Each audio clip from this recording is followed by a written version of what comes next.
কবিতা আমার বই, কবি কৌশিক ঈশান। প্রতিটি বইয়ের পাতায় ও প্রতিটি শব্দে আমি এক ফিসফিস আলিঙ্গন আর প্রশান্তি খুঁজে পাই। কল্পনা এবং অকথিত গল্পের মাধ্যমে আমি আমার উন্মোচিত বিশ্ব আর গল্প দেখার জন্যে দূরে বিস্ময়ের দেশে চলে যাই।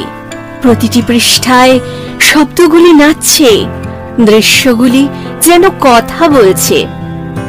আমি বিভোর কল্পনায় পালাতে পারি এই জীবনের বাস্তবতা থেকে অনেক দূরে, আর পাই আমার আশ্রয়। প্রতিটি ছড়ার সাথে কথা বলি, সাহিত্যের ভাষায় আনন্দ করি। তাদের সাথে আমার যাত্রার শেষ নেই। বই একজন ভালো সঙ্গী, একজন বিশ্বস্ত বন্ধু। প্রতিটি অধ্যায়ের সাথে আমি ঘুরে বেড়াই, আমি আমার জীবন খুঁজে পাই। প্রতিটি লাইনের সাথে আমি আমার পথ খুঁজে পাই, আর সীমাহীন বিস্তৃতিতে আমি উড়ে যাই। আমার আত্মা জয় করে প্রতিটি শব্দ, একটি জগৎ উন্মোচিত হয়। প্রতিটি বিশৃঙ্খলা থেকে আমি আমার অবকাশ পাই। আমার আত্মা উচ্ছ্বসিত হয় আমার আবেগের ছাঁচে।